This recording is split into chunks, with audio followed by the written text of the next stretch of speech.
said to my son, where do you find the gym in Hogwarts? He said, they don't look like they lift, bro. I said, no, dummy.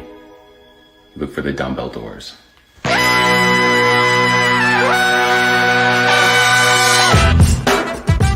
Good morning, sweet world, and welcome to the No Dunks podcast on the Athletic Network. It's Tuesday, April 20th. I'm J.E. Skeets. Along with me, my top shot hot boy, a guy who celebrates every day like it's 420, Trey Kirby. Hey-o! Hey-o, man. And the international man of mystery, taking it to the max, Lee Ellis. Friend. And last but not least, making the magic happen here is JD. Hello. There he is. Here we are. Shout out to the stream team for joining us live right now on YouTube. Guys, take a second. Smash that like button. Later on, leave your comments and make sure you subscribe to No Dunks on YouTube. We are trying to reach 40,000 subs by the end of the week. It's still in play. We can do it. It's an attainable goal, but we need your help. So get your friends to subscribe to No Dunks on YouTube. Help us out, guys. Each one, teach one, each one, reach one. Okay. Send a link to somebody you know that isn't subscribed. Tell them to subscribe. Send you a screenshot. Then send us a screenshot of that entire conversation so we can know you're putting in the work. All right. I like that. Also, email us your questions and comments for tomorrow's Beach Steppin' podcast. Yes, back to the beach. To read your emails and tweets, send them in nodunks@theathletic.com or tweet them in at nodunksink. That's an INC. And finally, grab your merch over at nodunks.com. Immaculate items, always available for sale. All right, we got some Is This News fun. We got Tweet of the Night.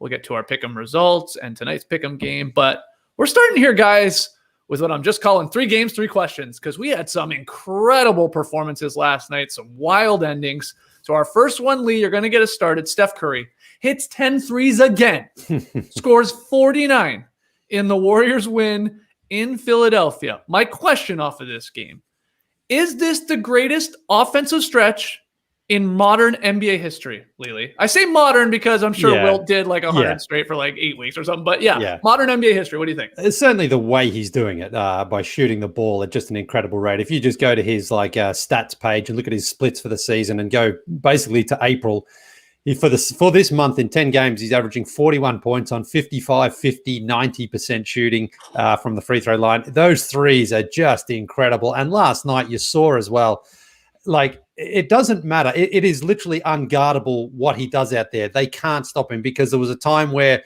a couple of times the doubles went at him and he just steps back a tiny bit more and knocks out 3. And Joel Embiid decided to leave him out the 3-point line rather than give up the uncontested 2-pointer.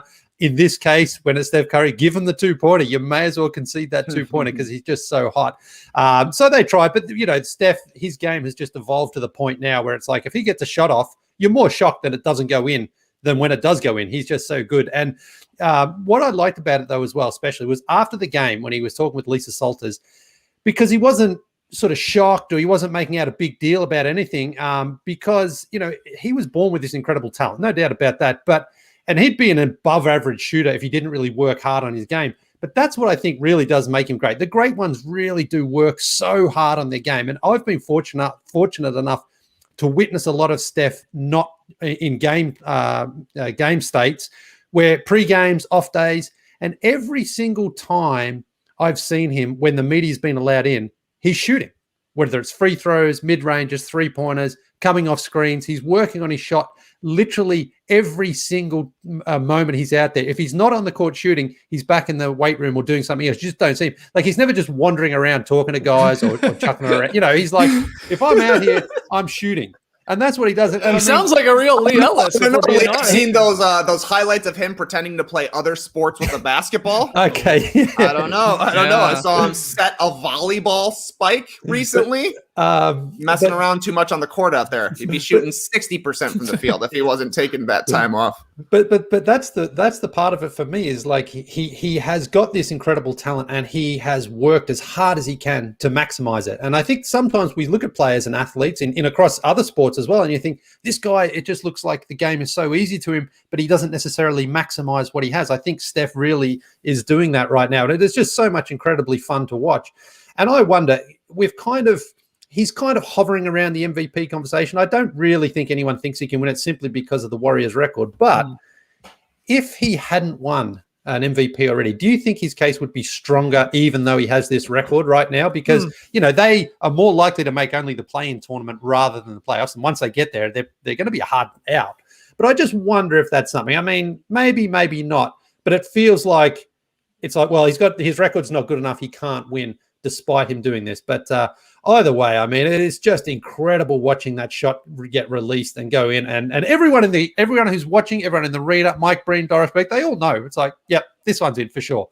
And it continues to happen. Yeah, he's on a hell of a run. Over the last 10 games, he's made 72 3-pointers, which is, I mean, Trey, that's pure insanity. I mean, it really is. Like, we are now accustomed to just seeing the 10 made threes, like, next to his name in the box score.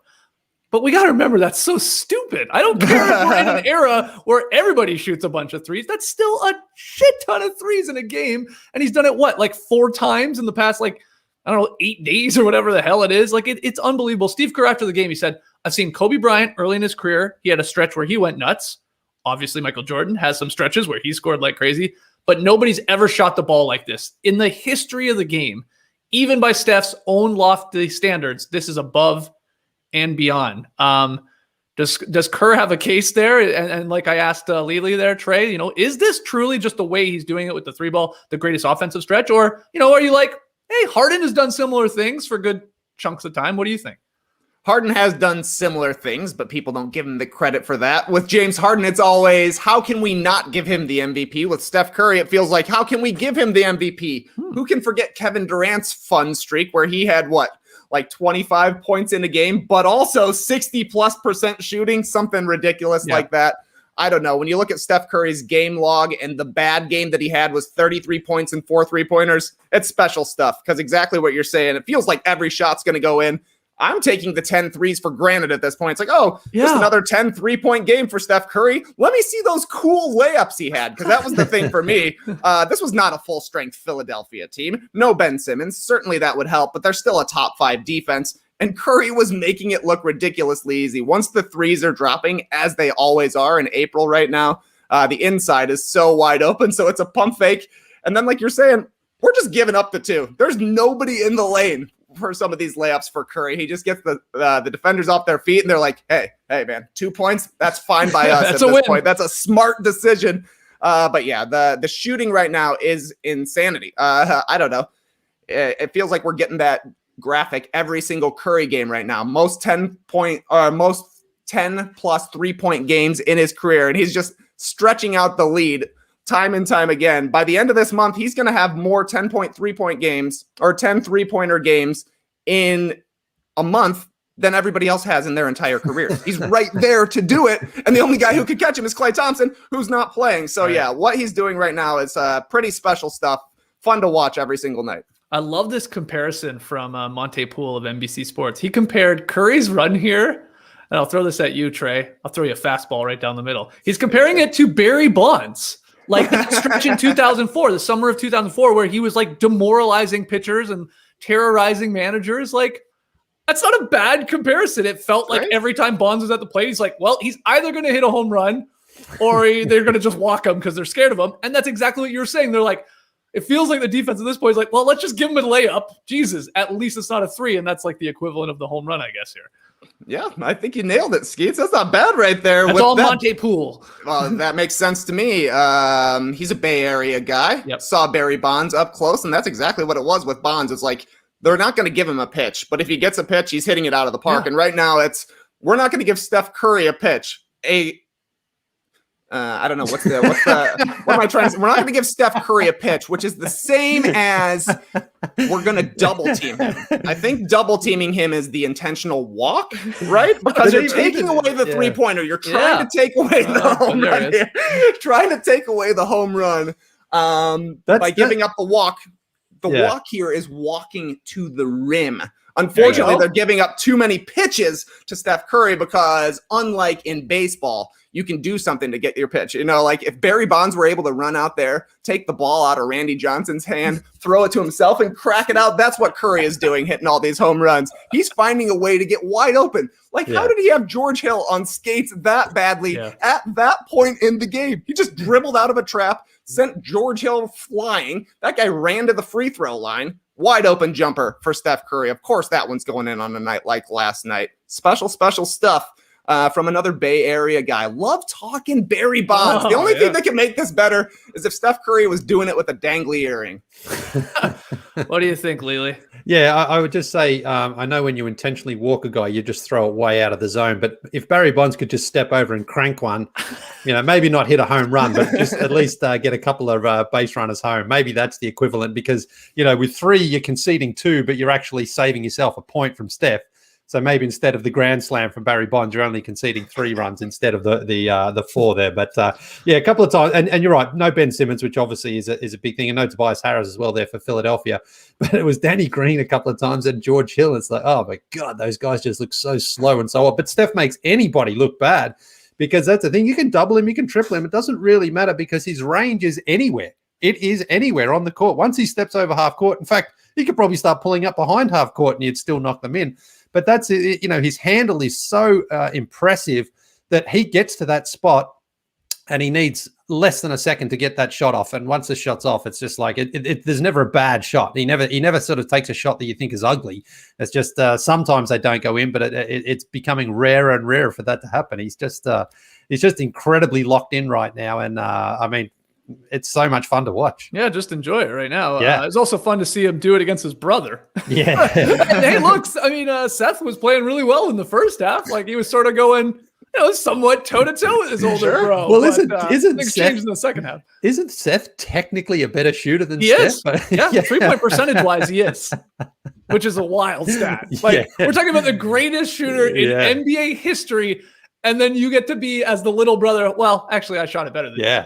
Not even the best shooter in his family. Technically, I hit a better percentage than you, at least right now. There's still time for, I guess, Steph Curry to go get that one back from him, too. So, yeah, crazy stuff. All right, well, Lee, you sort of sprinkled in the possibility of Steph maybe trying to catch Jokic, let's say, for MVP or someone else ahead of him. Can he do it? Is there enough time left? If he does another month of 40-plus points per game and 10 3-pointers made per game, is it plausible, even if the record is not that great? Well, let's go to the other game from last night that was incredible, and this was the Joker. Yes, Jokic going for 47, leading the Nuggets over the Grizz, 139 to 137 in double overtime. So, Trey, the question off of this game, again, it's sort of going hand in hand here with Curry's performances as of late. Is Jokic a 100% lock to win MVP, despite what Curry's doing, despite what some other guys are doing? Well, Skeets, my fellow media brethren have engaged in some heated discussions on this very topic recently. I'm here to tell you calmly and coolly that you can 100% lock it in. Yes. Nikola Jokic is going to win MVP this year. I'm not saying he'll get 100% of the votes.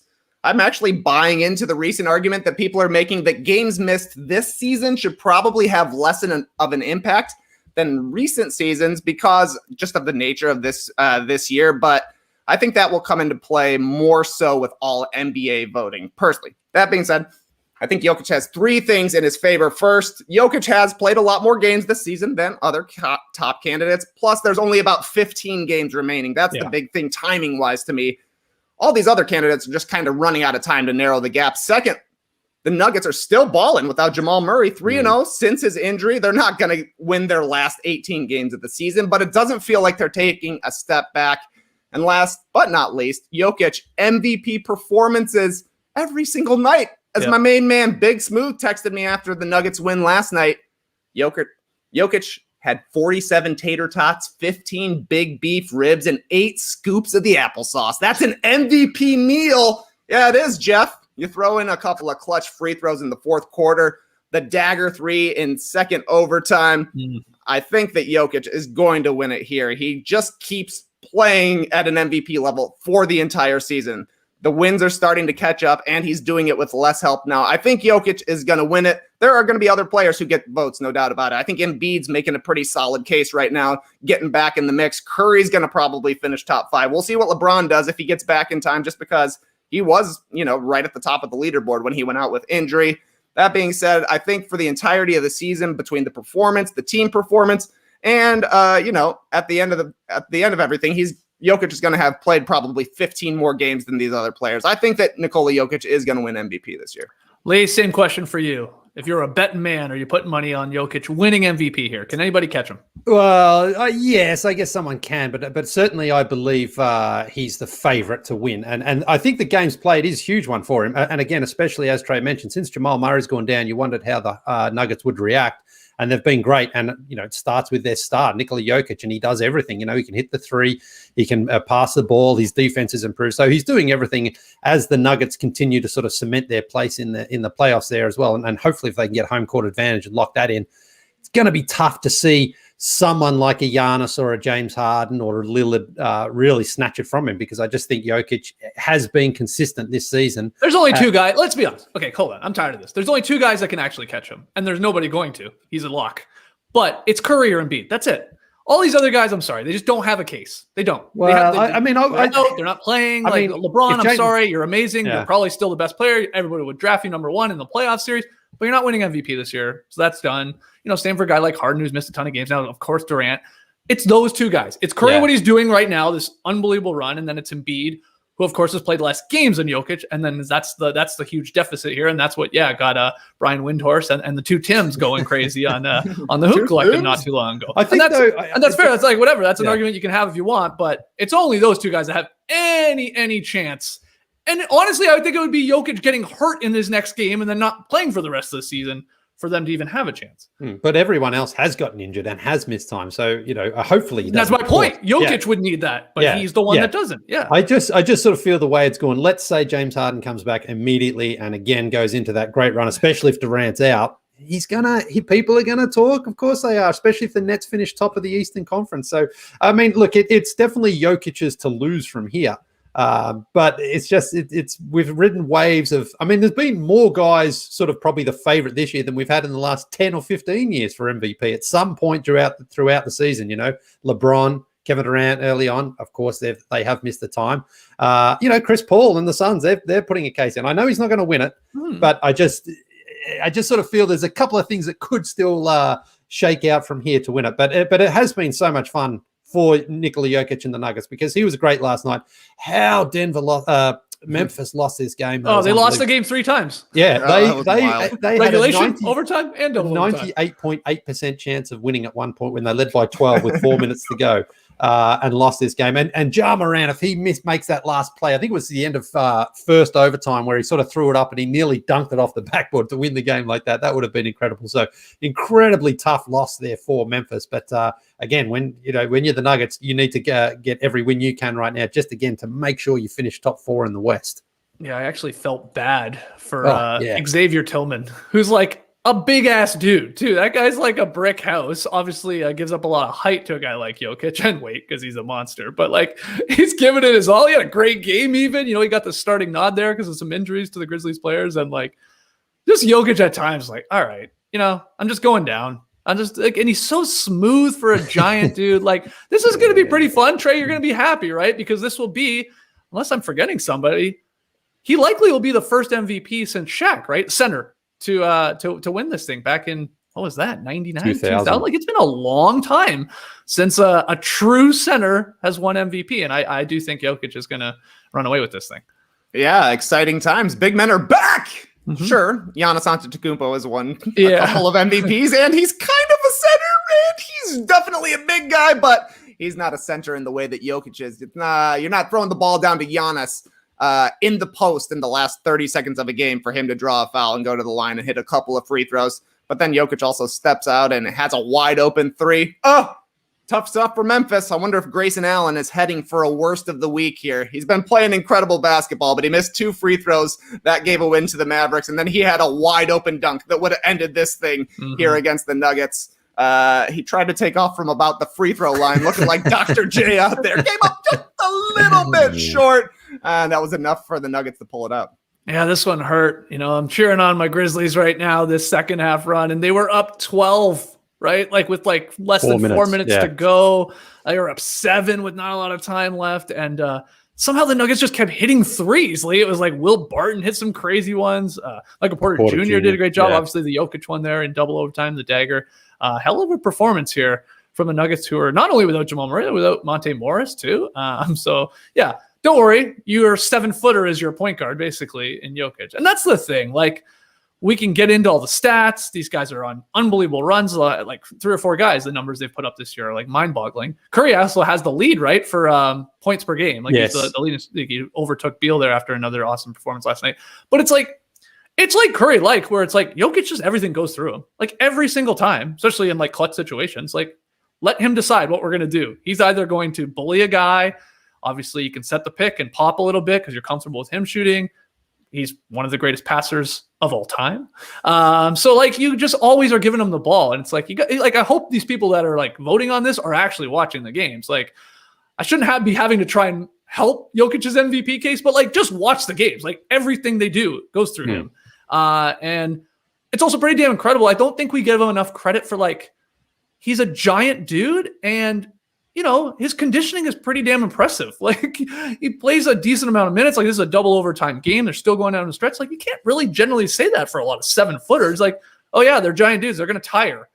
He doesn't seem to. No. He just sort of and then maybe it's just the way he plays. It's sort of he's loafing through the games, it feels but that's just the way he is. And it's pretty special. The NBA is awesome right now in terms of individual performances, man. Basketball is my favorite sport. It's a really great sport. I love it, man. That's the thing about Jokic, why he's so hard to defend, because he still does that stuff where he backs in and you think he's making some move or he's looking for some passer, and then he just sort of flips it up over his shoulder, and it's I wasn't expecting that, And then other times you might throw the double at him and he'll find the guy who you just can't even see who's open. He'll just hit that guy in the corner who'll knock down a shot. So he's such an unselfish player. Even though he had 47 last night on 31 shots, he doesn't need to go out and do that. He scores when he needs to, but he really does like to get everybody else involved.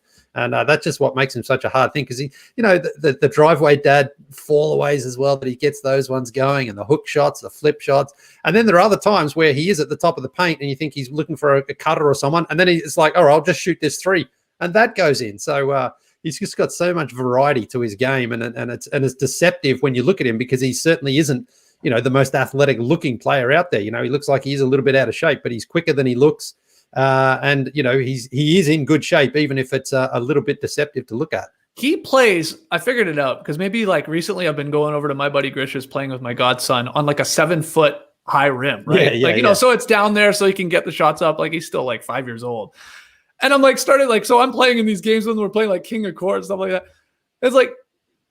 It's the equivalent of us playing on a 7.5-foot high rim. This is the way Jokic sort of plays, these little flip shots. My buddy Grish has a dumb wire going from the street to his house, so you got to sort of flip and roll it around this dumb wire half the time. It's that's how he plays.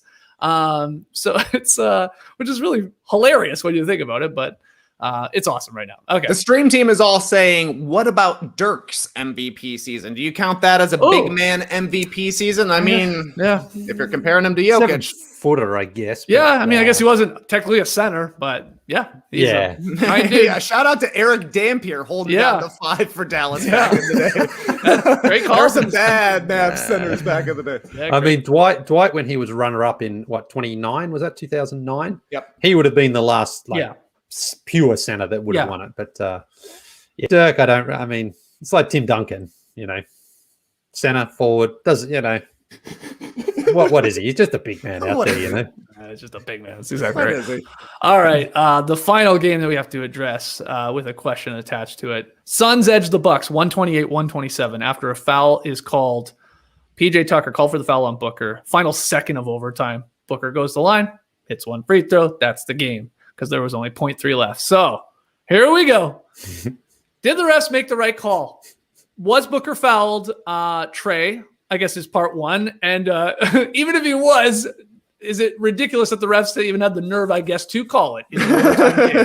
What do you have at it? Honestly, it's a bit of a how dare you to the refs. How dare you make the right call? Because I'm kind of buying what everybody was selling post-game. Devin Booker said, I don't think anybody was arguing that it was a foul or not. I think they were seeing if the foul happened before or after the horn. It was a smack across the wrist that was very loud. The ref made the right call. Monty Williams agreed. He said, I heard that smack. Even PJ Tucker said, it is what it is. They made the call. I think in that situation, that's a tough call to make. Tie game, overtime. I think that's 100% right. It kind of comes down to, you made the right call, but maybe let this one go. I don't know how loud the smack was. We obviously couldn't hear it on the broadcast, but I don't know. It must have been a foul. You saw Devin Booker's face. He was in anguish as he went up for the jump shot. It's very weird to see like the picture of it because he's like he's getting smacked so hard and it looks like there's nobody around him. Probably the right call. I would rather let that one just play out because this was an awesome game and it ended with a video review and a free throw, which only Lee Ellis is a fan of. Yeah, that's exactly right. I mean, this had 24 lead changes and 16 ties. Usually I tweeted out, Lee, overtimes, they generally suck in the NBA. They're not all that close usually. They're like one team just gets up and then it's sort of over. This overtime was amazing. It was like back and forth, like big shot after big shot. And then, it ends on this, and you're the only one out there happy that it's a free throw. But what would you think about the call and the officials like making it in that situation? Would you rather the players decided, or did you think, you know what? I'm sorry, you did foul. You reached in, you got him on the elbow. What do you think? Yeah, Bucks fans are saying there was no foul, and I don't think that's right. What they should have been saying was like, it's just not the way we wanted that game to end. But I think the ref made the right call. I really do in that case because I think PJ Tucker hit him and it was like, the clock, the refs would have loved it if he'd actually hit him as the time ran out, so then it wouldn't have maybe necessarily gone to the free throw line, but there was enough time there because he actually hangs onto the ball, you can see there, so the shot wouldn't have actually gotten off, right. Then. But unfortunately that didn't happen. So but I don't like a game ending like that. I like it when there's a pressure situation and the team's down by 2 and the other guy gets like 4 players jump on him and then he has to hit free throws. That I'm okay with because that's pressure. But this one just, it just sort of took the wind out of it a little bit because it was such a great game. No Giannis, though, for most of that OT for the Bucks, and they were down, I think, 6 at one point before coming back in. Yeah, they splashed 2 threes in a row. PJ hit a big one, and then Chris Middleton hit a huge 3 for them as well to keep them close. But unfortunately, the right call was made, I think. And I say unfortunately because it wasn't the way we wanted it to end. But I think we have to give the credit to the refs that she was right there, made the right call. It's not her fault that she was just following the rules. So, it's the way it goes sometimes. I think maybe in the moment, the heat of the moment on Twitter, at least, I'm watching this game live, I was furious because I thought the call was called on Drew Holiday. And I was furious because if you had watched that play, we didn't show you the entire clip, but like Drew Holiday, man's up Booker. Like he ain't going anywhere. He locks his ass up. They try a couple times, like a pick to get him off of him. No, Drew just slips by it. Like, no, I'm staying on you. Like, we know you're shooting it and I'm going to defend you. So you're like, oh, amazing defense. Like really cool to see, like obviously a talented offensive player in Booker, great defensive player in Drew Holiday. And then it goes aside and Drew does he swipes down, right? But you're like, oh, I don't think he touches him. And like here, right there. And you're like, oh my God, they called that. Like, that's what I thought the call was on. And then it's like, oh wait, it's this PJ Tucker hitting the elbow thing. It's like, okay. I mean, if that's what they were actually calling, then sure. Like, can she see that where she is the official? Maybe she just heard it. Yeah.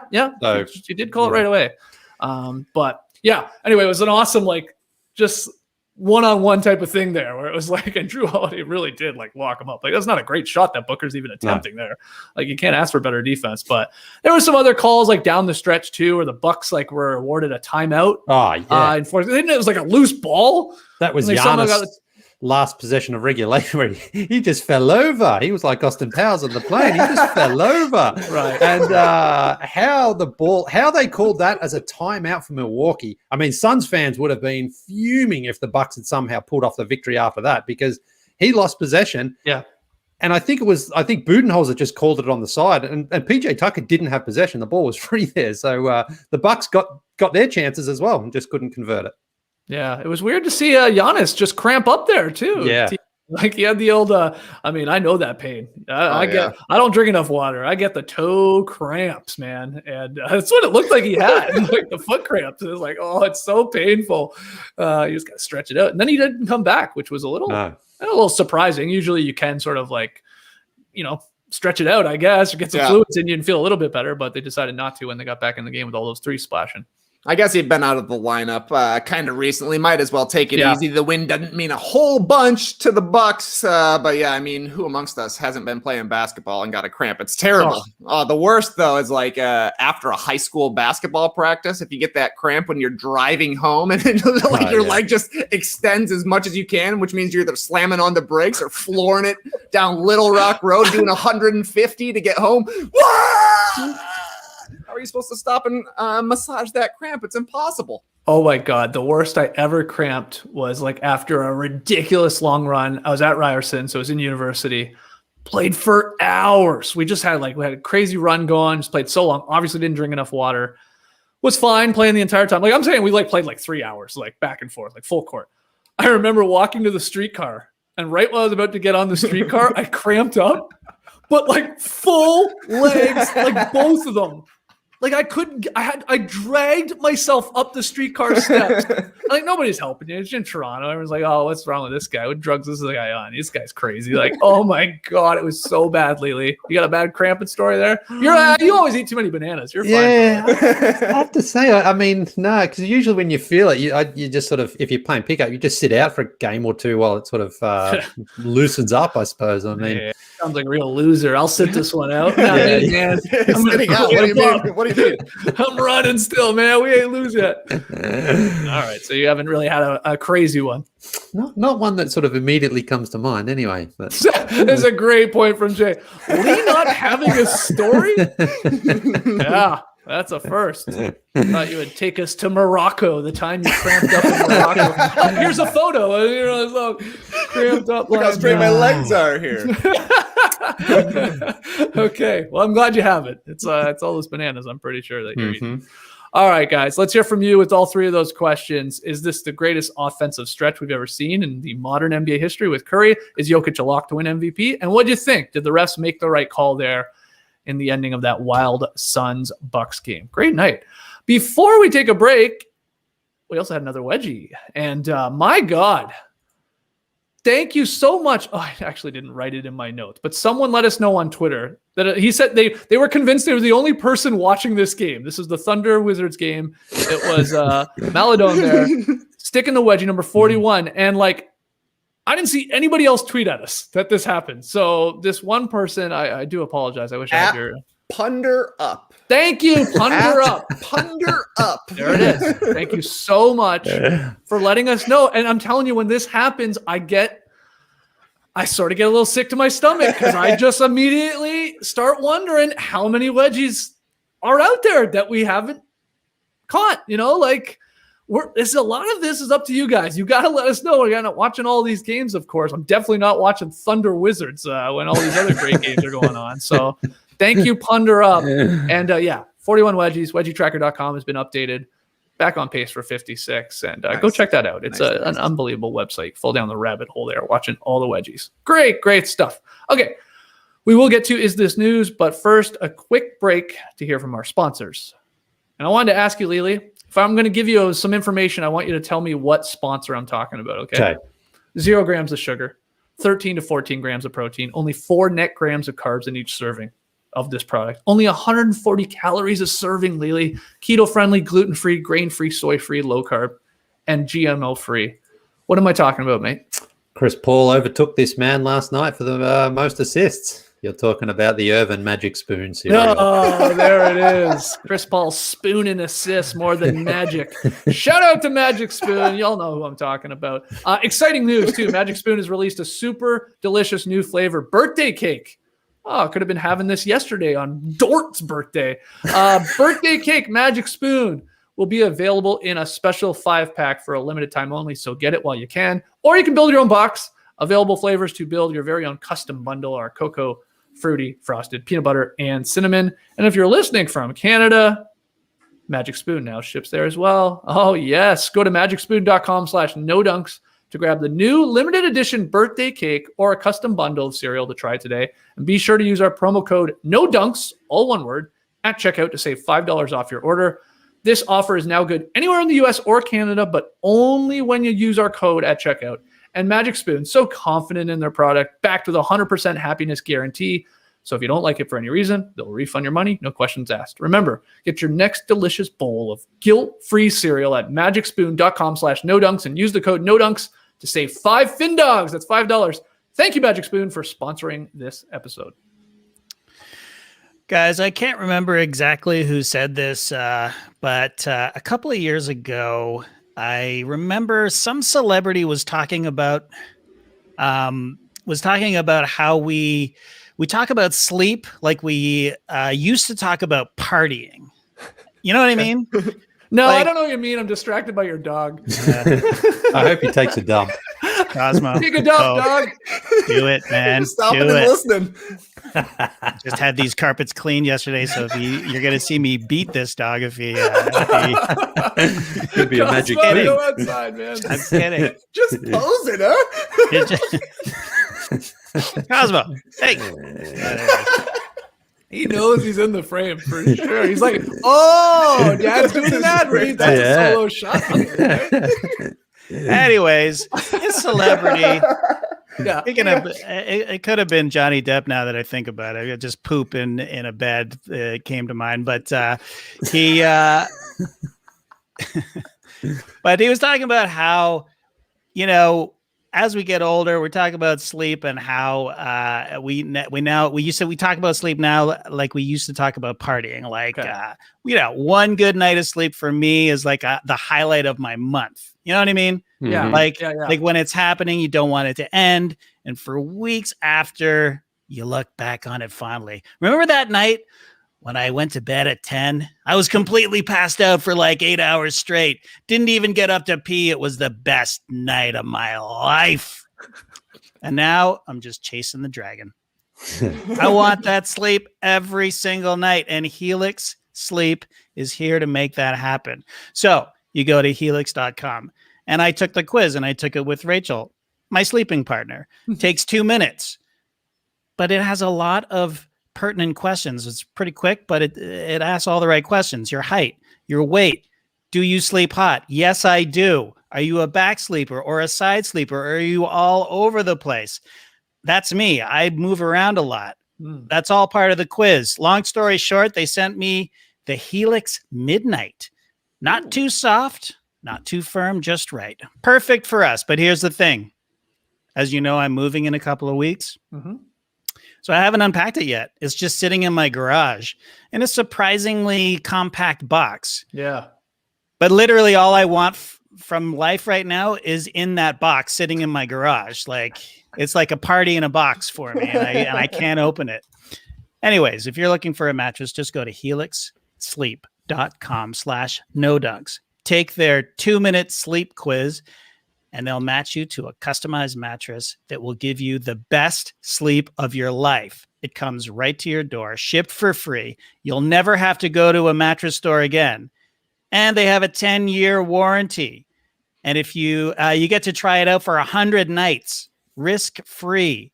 They'll even pick it up for you if you don't love it, but you will. I can tell. I curled up on top of the box for a few minutes the other day, and even that was comfortable.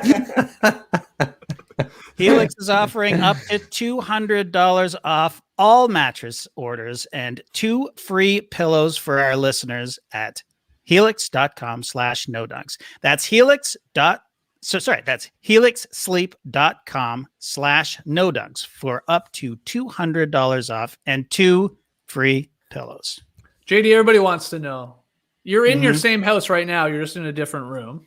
Yeah, That's I'm in correct? the bedroom. Yeah, Okay. I'm in the bedroom because they're taking pictures. They're taking pictures of the house. It's going on the market on Thursday. So. Woo! Okay, and so yes, you're obviously moving. That is the good news. That's the great news, and that's coming up soon. I guess in a couple weeks.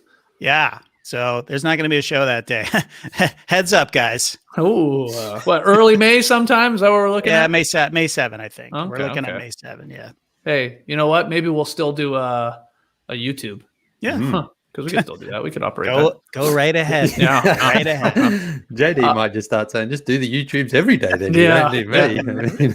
Does Cosmo sleep on this mattress, or will eventually sleep on the Helix? Oh or no?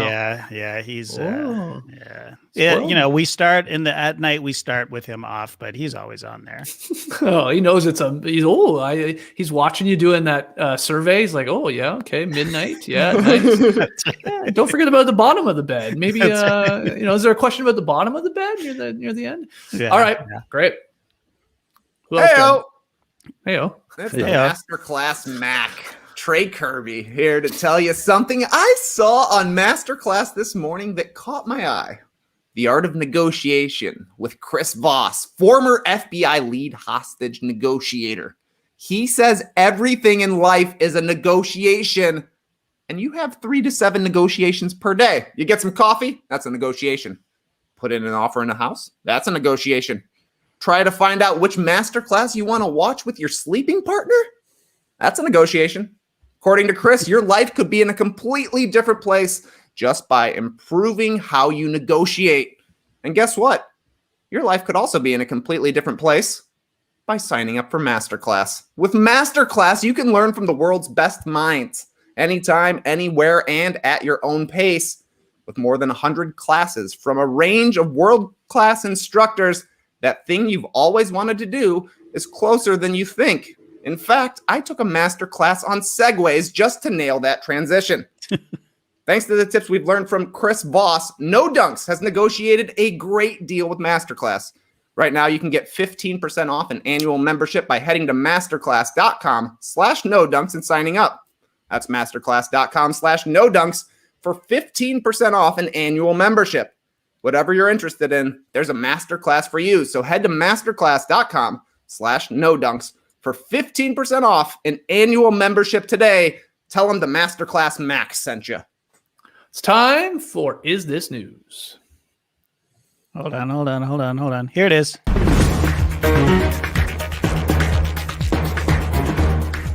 Is this news here with the Myles Turner definitely with a right foot injury? Am I still here? Yeah, My we're hearing Wi-Fi just did something insane. ESPN, Myles Turner out indefinitely with right foot injury. Trey, is this news? I think this is a little bit of news because it's bad timing for Indiana. They've been struggling here recently. They lost 3 straight, and I mentioned it after Big Beef yesterday.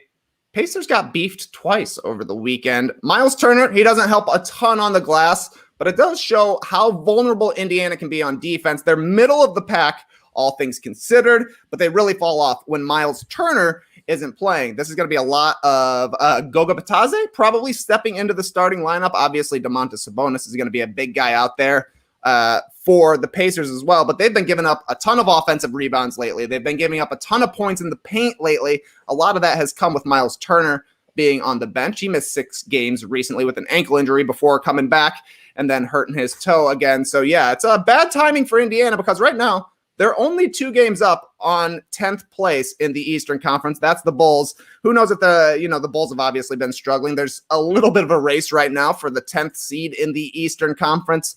And for the Pacers, it feels like they're going to have to outscore their competition down the stretch here without Myles Turner. And that is maybe a big ask for Indiana, not a lights out offensive team. So yeah, bad timing on the injury because it looks like the Pacers might find themselves in a little bit of a playoff race here.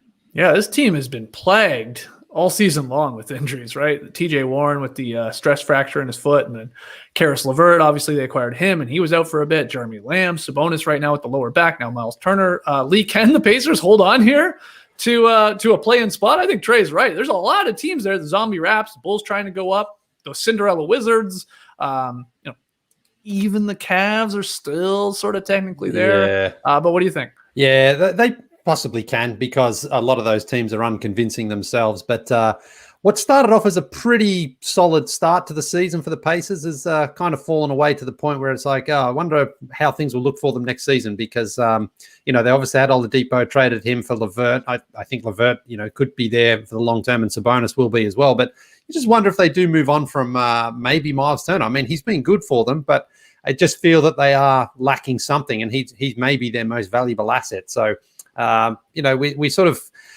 overlook the Pacers a lot. They tend to make the playoffs every season, but they never really do anything once they get there. And that could be another case. I think that's going to be their high watermark again this season, just to, make it into those final 8 spots if they can do that. But if they do, they're not going to win anything. They maybe win a game in the playoffs, but I think that's the best they can hope for. Yeah, been a rough year there for Indiana. And at one point, they were doing great. They were like up at the 4th seed there. We were talking about like, oh, is this like a sneaky good team here? And yeah, it's gotten bad. They've lost 4 of their last 5 and fallen to 9th, as we said, there in the East. All right, next one here. CBS Sports, Lamar Odom opens up about Kobe's desire to be the best. Quote here, he said he was better than Mike. Lee, is this news?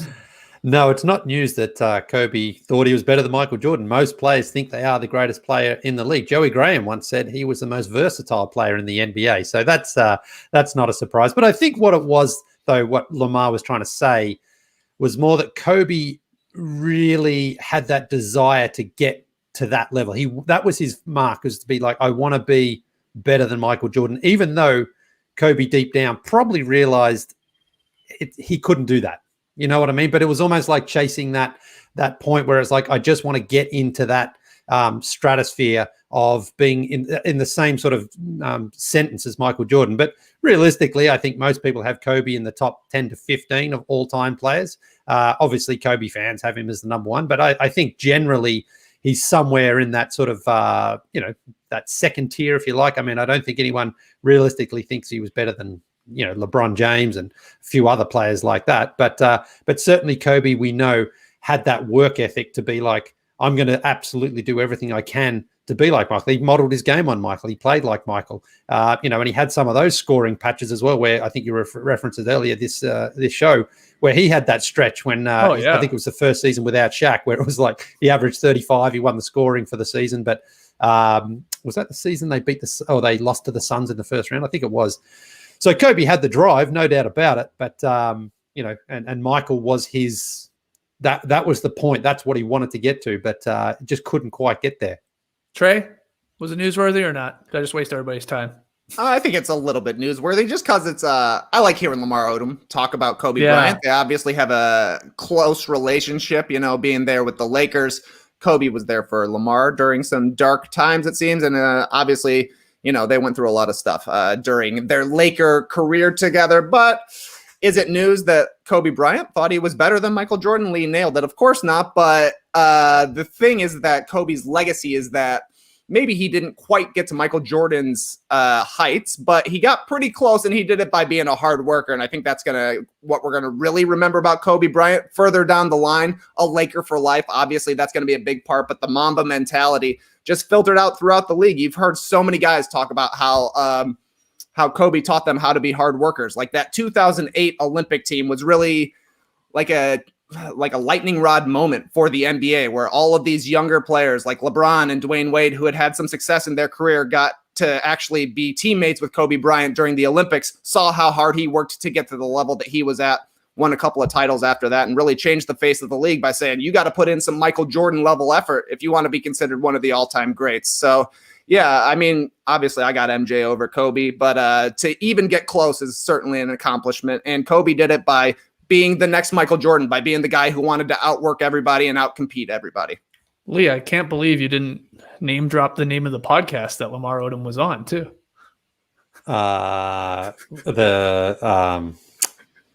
It's with Matt Barnes and Matt Barnes and Steven Jackson. You say it all the time here on the podcast. I mean, you say a variation of it. Nothing? You got it, mate. Come on. You said it like before you went on vacation. Everybody's like, what? Jesus. I think you were like, I don't know. You were talking about. I know what you mean. It's they don't want the smoke thing. All that smoke. Is that it? Close enough, man. Smoke thing. All the smoke podcasts. Don't you remember saying that? You said it twice this year. Yeah, I have. I said Adam Silver didn't want that smoke from the Utah Jazz. There it is. Oh man. What was the other one? Are you high right now? No, but hey, I found some I just on the streets down in Turks and Caicos. I just found some stuff lying. I was like, oh, people must just throw it out. Hold on. What do you mean you found some stuff? Oh, I just found like street ribs. No, I wish they did. No, just like a little bag of marijuana just lying there, and I was like, "What am I going to do with this?" So I just left it. I was like, I'm not just going to go and smoke it myself, and I'm certainly not going to bring it back into the country. I'm like, what do I do? This is one of those things. It's like, imagine that you found some money, but you just couldn't spend it. That's what it is. It's like were you looking around? Or do you think no. That's the thing. I was. was just there. It was the day we went snoobering. Actually, the lady came out and just saw that. You saw it under the water. You saw a baggie under the water. It was funny because I was going to take a photo. The turtles. That's why they're so high and chill all the time. No, I was going to send it to Trey, but I'm like, well, here's a photo. Send it to Trey. I know, because I was like, he'd appreciate it, but I can't. It's not like a souvenir I can bring back. I can't say here. I smuggled this into the country for you for an Instagram photo. Like, not worth it. God. All right. No story about cramping up during a basketball game. Like the most common thing for any basketball player, but he's got 5 minutes on snoobering. I'm not a fan of this. I didn't say snoobering. Snoobering. Snoobering. That's what it is. I get it. It's combining scuba diving with snorkeling, I guess, but snoobering. Yeah, I'm gonna go snoobering then. Yeah. I had to see if we can find some weed too. while we're snoobering. Aquaman. Yeah, I mean, you really should get the credit for scubaring, because you are scubaring. It's just that you're sharing a tank. That's all it is. You're just not carrying the tank on your back. It's on a little thing that floats above the surface. Did you say scubaring or snoobering? It should be. You should get credit for being scuba diving. I feel high. Yeah, no. Okay. Because you're way more scuba diving than you are snorkeling, but it's right. It's not. You just don't carry your own oxygen around with you. But this activity that you are doing, is it? Yeah. It's called snoobering. Snoober. Yeah, it's called snoober. Yeah. Okay. Yeah. It's fun. Have you ever done it? Have you ever scuba dived? I've scuba dived. I did like the test or whatever in the pool. Did I go out once? I think I did, but in a shallow area. I hate it. Really? Absolutely hate it. I want nothing to do with it. I just do not like that feeling. The breathing. Well, see, that's the thing. That's what I found. And I'm a mouth breather. That's the weird part. Yeah. Well, once you put it in, you've got to put so much trust in that thing that is gonna. Is not going to you're not going to have a little, like a little hole and get your mouth full of water. Because when you're deep down like that, they say you're not supposed to just bolt up to the surface either. Man. Yeah. That's actually one thing about the long hair that I didn't realize. I wasn't expecting, I guess. I've never had this long hair. Yeah. A little tougher to get that sort of seal on the face mask, because your hair sort of always come down. So you've always got to get it out like that. But there was also a pro to the long hair. Helps protect the back of the neck and the ears a little bit from the sun. So nice. Pros and cons. Okay. Excellent. Snoobering. Now, Trey, I'd love to go snoobering with layered hammer. Well, I'd like to see how Trey would go with that big bushy beard there. That's a good point. Because I mean, fish might start living in it, like a coral reef. Come up looking like Davy Jones from Pirates of the Caribbean. All right, final one here.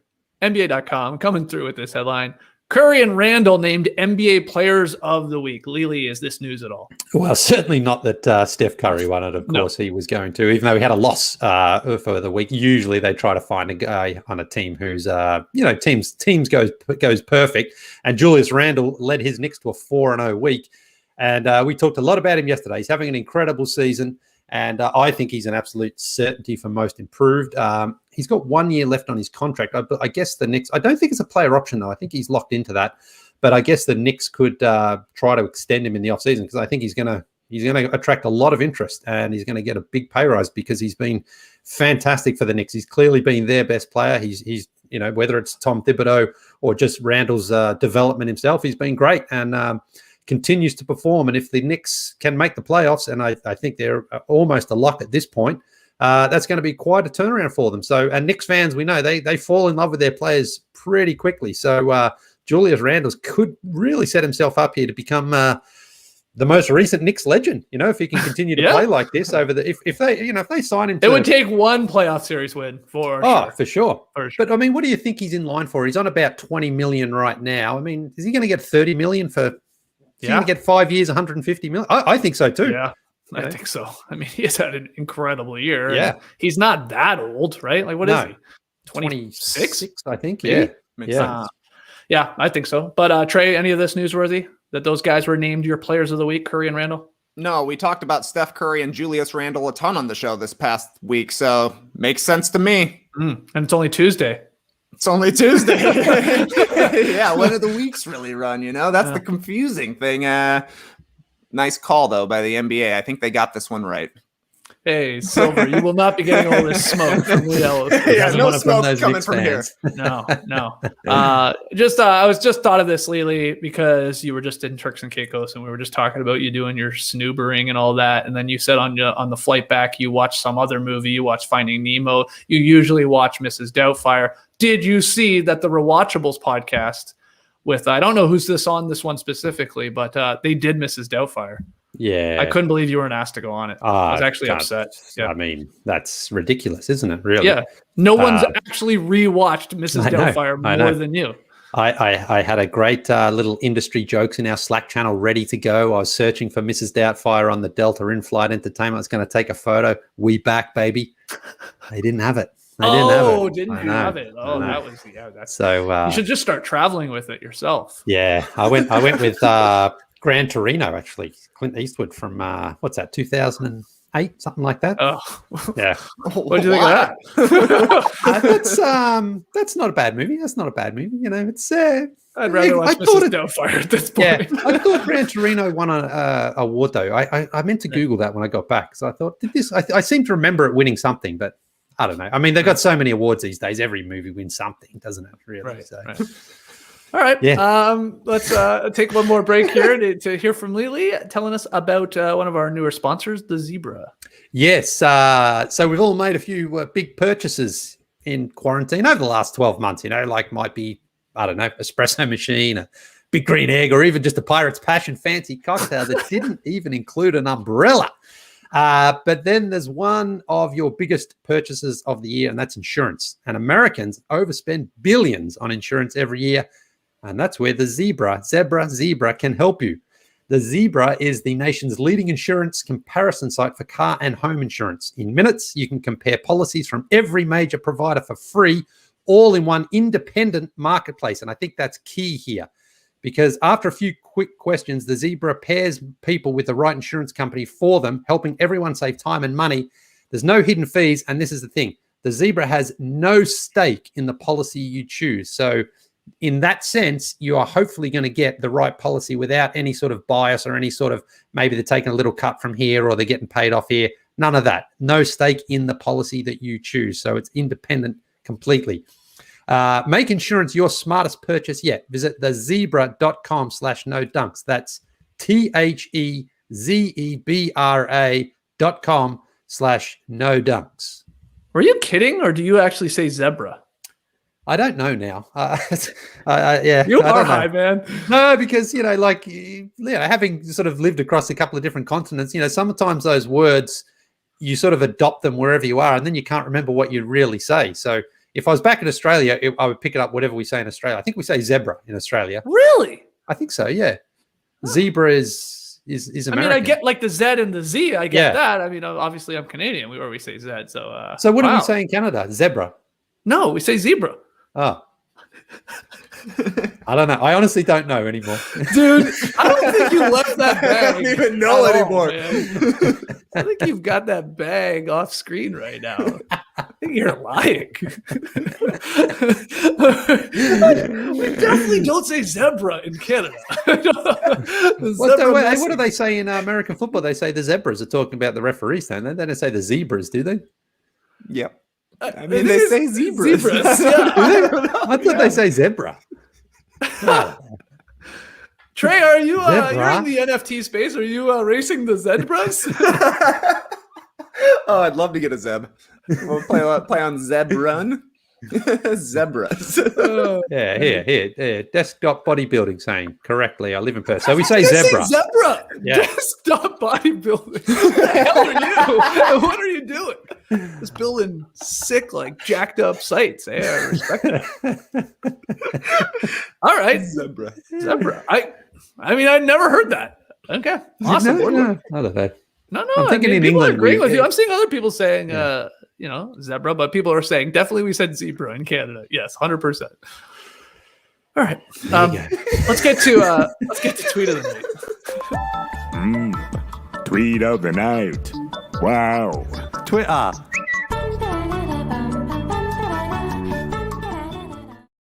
Oh, hold on, Lily. 2 morning poops, Tokes, and KK.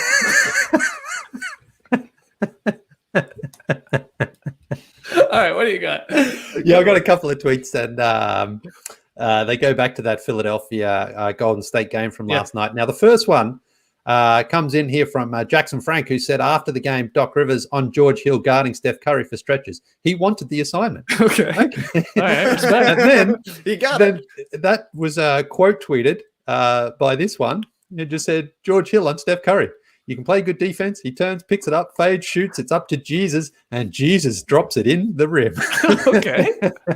Wow. So George Hill's out here trying to play Steph Curry and Jesus. Yeah. That's going to be tough. Oh, He wanted the assignment. Yeah. Didn't say he was going to pass the assignment. No. I mean, No. George Hill, I remember he used to give He's- Kyle yeah. Lowry problems. Like, he's a good actual point guard defender, but he's also just a little old. And it's Steph Curry. I mean, we talked about it. He Well, I shoots mean, I the saw, Raptors reporter, blogger, podcaster William Liu pointing out last night, like, how did Fred VanVleet keep Steph Curry in check? Like earlier this season, I think he held him to like 2 field goals made. Of course, obviously had success in the finals when they did play. It's like, yeah, is VanVleet Defensive Player of the Year just because he's the only one that somehow figured out how to slow Steph Curry? I don't know what the hell's up with that, but crazy stuff. Okay, good tweet of the night. Little back-to-back session there. Picking results from last night. Brought to you by BetMGM. It was the Suns-Bucks game. Another close one. My goodness, these lines are spot on right now. Phoenix, though, covers because they got the victory. So straight up money line win there. Victory for Tass. Victory for Trey. Victory for me. I needed it. Lee, only one taking the Bucks, so comes up a little short there. Tass 8-5. Trey and Lee 7-6, and I'm 5-8 tonight's game, guys. Oh, let's talk about those New York Knicks. They're at home hosting the Hornets, and the Knicks are favored by 5.5. 5.5 points there. So, Lily, why don't you get us started? Who do you like tonight? Yeah, 5.5. That line is right where it should be, I think. I think the Knicks deserve to be favourite. There's obviously no LaMelo, no Gordon Hayward for the Hornets there. So I will take the Knicks to win by 6 points or more. Wow. Okay. Pretty decent victory there. Trey, what do you think? I liked having the points on my side last night. Skeetsy came in handy once that game got close there for the Suns and the Bucks. Perhaps the Hornets get a little bit of a joyful bump knowing that LaMelo Ball is going to be returning to the team in not too long. He's been cleared for individual basketball activity. He's not playing tonight, but maybe having him clapping there really helps out. Give me the Hornets here.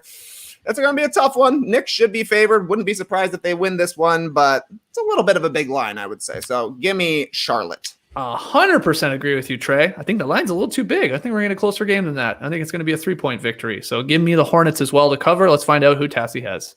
First instinct is to definitely go with the Knicks. They've won 6 in a row, and that appears to be what the bettors are doing as I scour the internets here. But I'm taking Charlotte. They're 4-0 against the spread in their last 4 matchups with New York.